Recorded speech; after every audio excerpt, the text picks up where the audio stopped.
So Brittany, warmer day today, but you told me early in the week, kept this in mind, no running outside in the morning. No, I mean, unless you want to get drenched and damp and chilly and You just know. kind of gross. No. Yeah, in the best way possible, you are extra. As am I. Okay. We're not running outside in the rain. No. It's just not happening.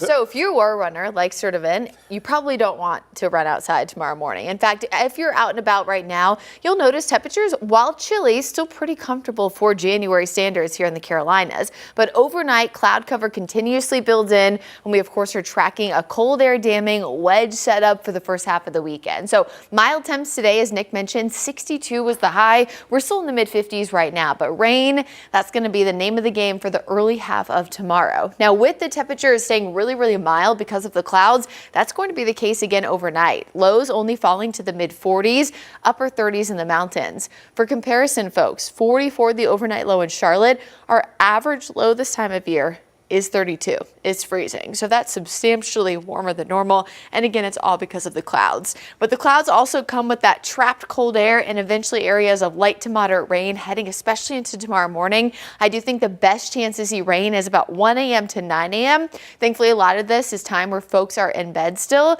And again, maybe going out for your early morning run like Nick, this is not going to be the morning to do it. In fact, it's not the day to undeck the halls. It's not the day to do yard work outside. It's really not the day to do most things outdoors. If you had outdoor plans you want to still happen, best thing you can do is try to push them to the afternoon, but I can't guarantee that it won't still be chilly, cloudy with areas of patchy drizzle. In fact, we're already starting to see that drizzle try to reach the ground. Remember, when the air is really dry, rain tries to fall from the clouds, but it often takes a while for the ground or air near the ground, that is, to be saturated enough for that rain to reach the ground. I did notice about an hour or so ago driving out and about that we were starting to see a few raindrops, but again, the main event still comes early Saturday morning. Here's 5 a.m., much more widespread. In fact, 6 o'clock likely is going to be the peak of this rain. We stay scattered through the early half of the afternoon, but notice pretty quickly drop off by the afternoon and evening hours. Eventually sky conditions clear, but notice the timing.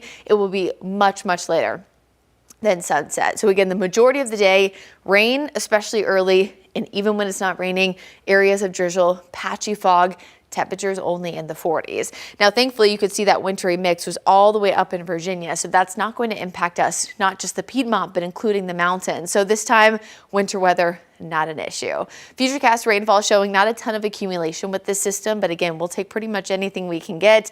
And I can't go to the forecast going into Saturday without showing you the forecast for Tampa at Raymond James Stadiums. Pretty average for January in Florida, temperatures in the 70s, and we'll get our rain early, but they're going to get their rain in the afternoon and evening hours. So if you are flying down to Tampa to catch a quick game, hopefully a big Panthers win, you probably want some sort of rain gear, even if it's just a poncho that you stuff in that clear bag. So again, tomorrow, widespread rain, especially early in the morning. That's why we want folks to be weather alert. Sunshine returns with a lot of drier air Sunday, Monday, and then we are soaring with high pressure building in by the middle and latter part of next week, all the way to the upper 60s. A few afternoons with that really strong dome of high pressure, Nick, will be closer to 70 degrees. Ooh, okay. All right. Thank you, Brittany.